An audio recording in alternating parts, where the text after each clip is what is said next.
चलिए अब ये वाला क्वेश्चन देखते हैं क्या कह रहा है।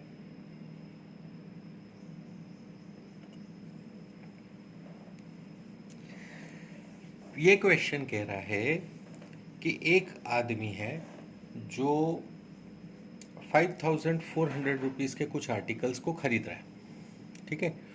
उनमें से 2/3 आर्टिकल्स को वो 5% प्रॉफिट पे बेच रहा है।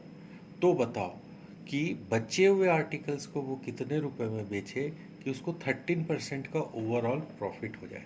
सवाल समझ में है। नंबर ऑफ आर्टिकल्स हमको नहीं पता, लेकिन हमको ये पता है कि उसके 2/3 जो है वो 5% प्रॉफिट पे ऑलरेडी बेच चुका है।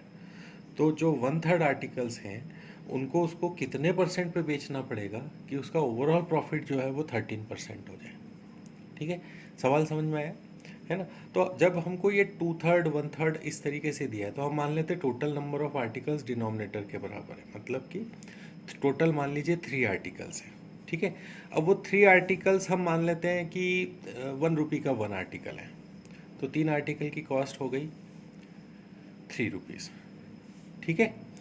अब हमको इन 3 आर्टिकल्स पे 13% का प्रॉफिट कमाना है। तो 13% के प्रॉफिट में हमको टोटल प्रॉफिट जो है हर एक पे 13% है, तो टोटल 39% का प्रॉफिट हो गया। तो परसेंट को हम एक सेकेंड के लिए जस्ट मान लेते हैं कि वो मान लो रुपीज़ में है कि 39, एक पे 13 रुपये कमाने हैं उसको, तो टोटल 39 रुपीज़ उसने कमाए 3 आर्टिकल्स पे, है ना। ये उसको चाहिए 39 रुपीज़ या 39%, जैसा भी अपन बोलना चाहे, वो उसकी जेब में आना चाहिए। अब उसमें से 2 आर्टिकल वो ऑलरेडी बेच चुका है 5% प्रॉफिट पे, यानी मान लीजिए कि हर 2 आर्टिकल पे वो 5-5 रुपये कमाए उसने, तो 2 आर्टिकल पे उसने 10 रुपये कमा लिए, ठीक है। उसको कमाने 39%, उसने कमाए 10%। इसका मतलब उसको लास्ट आर्टिकल कितने परसेंट पे बेचना पड़ेगा? 29% पर बेचना पड़ेगा। तो उसको ओवरऑल जो है वो 13% का प्रॉफिट होगा। This is how you solve this question, ठीक है। अब ये सिर्फ समझाने के लिए मैंने इतना लिखा था। आप सीधा सा एक स्टेप में इस क्वेश्चन को डायरेक्ट यहीं से सॉल्व कर सकते हैं।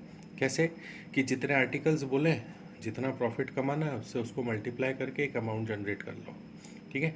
उसमें से उसने जितने बेच दिए, जो उसके हाथ से चला गया, वो अलग निकाल लो। 5 × 2 तो वो ऑलरेडी कर चुका। अब उसके बाद जो बचा है और जितना उसको कमाना है उसका डिफरेंस हम निकाल लेते हैं, तो हमको पता चल जाता है कि उसको लास्ट आर्टिकल जो है वो कितने में बेचना पड़ेगा। क्लियर हुआ ये क्वेश्चन? नेक्स्ट क्वेश्चन देख लेते हैं।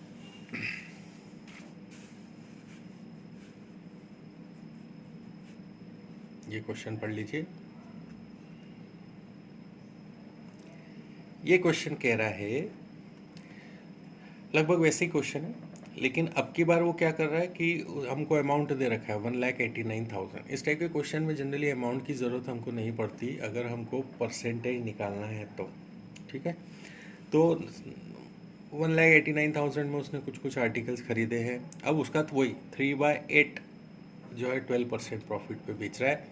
तो बताओ कि बाकी के बचे हुए आर्टिकल्स उसको कितने कम में बेचने पड़े कि उसका प्रॉफिट जो है वो 4% रह जाए, ठीक है। तो काफ़ी ज़्यादा में उसने ऑलरेडी बेच दिया है, तो इसका मतलब बाकी के सब उसको लॉस में बेचने पड़ेंगे, तभी जाके वो उसका प्रॉफिट कम होगा, ठीक है। तो अब इस क्वेश्चन कैसे करेंगे? शुरुआत वैसे ही करेंगे, डिनोमिनेटर के बराबर हम आर्टिकल्स मान लेंगे कि मान लीजिए टोटल आर्टिकल्स थे 8। अब 8 आर्टिकल्स पे उसको 4% का प्रॉफिट चाहिए। तो मान लेते हैं हर इंडिविजुअल हर आर्टिकल पे उसने 4 रुपीज़ या 4% जो है कमाए, तो 8 आर्टिकल्स पे 32% कमाएगा, ठीक है। अब उसमें से 3 तो उसने बेच दिए 12% प्रॉफिट पे, तो इसका मतलब उसको कमाने थे 32 रुपीज़, पर उसने 3 बेच के ही 36 रुपीज़ कमा लिया। यानी उसने ऑलरेडी ओवरड्राफ्ट कर दिया। 32 रुपये उसकी जेब में आनी चाहिए थी, पर वो 3 आर्टिकल्स बेच के 36 रुपये कमा चुका, ठीक है। लेकिन अब उसको ओवरऑल इसको 32 में कन्वर्ट करना है। ये जो 32 है, ये 32 उसकी जेब में आने चाहिए थे, 36 आ गए, तो मतलब अब बाकी के जो 5 आर्टिकल्स हैं उसको इस तरीके से बेचना है कि ये जो 4 रुपये एक्स्ट्रा है वो उसमें एडजस्ट हो जाए, लॉस में बेचना पड़ेगा, ठीक है। तो ये जो 5 आर्टिकल्स हैं इनको कितने में बेचना पड़ेगा? उसको 4% लेस में बेचना पड़ेगा। 4% लेस का मतलब क्या हुआ ये जो 5 आर्टिकल्स है ये 4% पे बेचना है, मतलब 1 आर्टिकल 4/5 रेट पे बेचना पड़ेगा। यानी मान लो अगर एक आर्टिकल की कीमत 1 रुपये है तो उसको अब 80 पैसे में ही बेचना पड़ेगा। समझ में आएगा? उसको 4/5 कॉस्ट पे बेचना पड़ेगा बाकी के 5 आर्टिकल्स को, तब जाके उसका ओवरऑल प्रॉफिट जो है वो 4% होगा। तो ये चीज़ हमको समझनी पड़ेगी कि यहाँ पे हमने 3 आर्टिकल्स, अच्छा उसने पूछा सीधे 5 आर्टिकल्स के ये कि ओवरऑल उसको 4% का प्रॉफिट हो, तो बाकी के जो है वो तो हमको इंडिविजुअल निकालने की ज़रूरत नहीं है। हमको यहाँ से सीधा आंसर आ जाएगा, बस 36 में से हमको 32 माइनस करने पड़ेंगे तो हमको 4% लेस में बेचना ये आ जाएगा।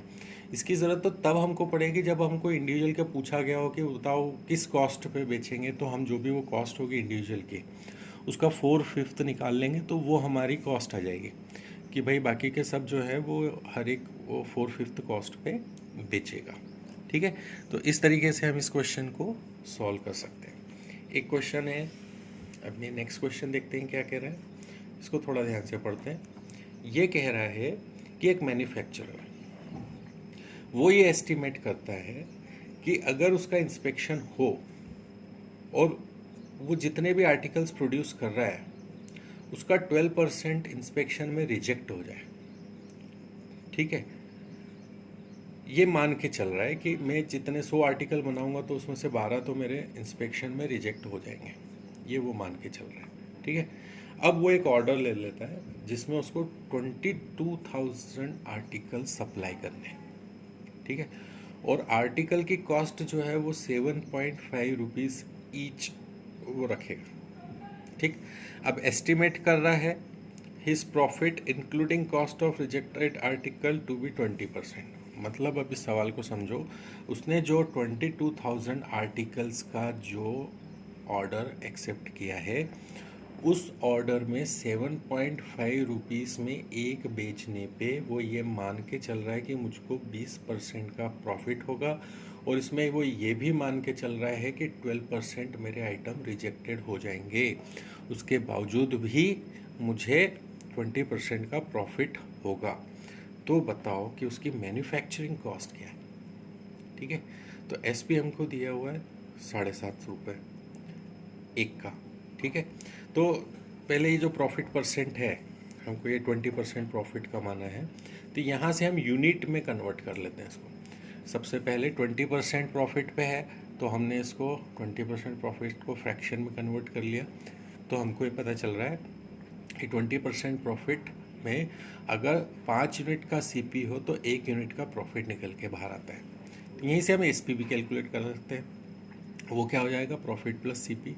तो यहाँ 3 चीज़ें मिल गई, profit 1 unit, cost price 5 unit और सेलिंग प्राइस जो आ गई वो 6 यूनिट्स हैं।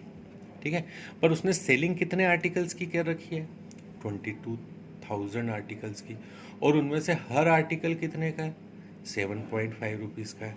और कितने आर्टिकल्स रिजेक्ट हो रहे हैं, 12% रिजेक्ट हो रहा है। तो हम जो है पूरे 22,000 आर्टिकल्स की जो है सबसे पहले क्या निकाल लेते हैं, सेलिंग प्राइस। सेलिंग प्राइस हो जाएगी 22,000 इंटू 7.5 इंटू जो 12% रिजेक्ट हुए वो माइनस कर दिए मैंने 88/100। इसको अभी सॉल्व नहीं कर रहे, अभी इसको ऐसे ही रख दिया। अब ये चूंकि 6 यूनिट की सेलिंग प्राइस है तो यहाँ से 1 यूनिट की सेलिंग प्राइस कैसी हो जाएगी, 6 से डिवाइड कर देंगे। अब हमको निकालना है कॉस्ट प्राइस, कॉस्ट प्राइस है हमारी 5 यूनिट्स, तो हम 5 से मल्टीप्लाई कर देंगे। 5 से मल्टीप्लाई करने पे हमको ये इक्वेशन मिलेगी। ठीक है, अब ये जो 5 यूनिट्स हैं ये 22,000 आर्टिकल्स के बराबर है।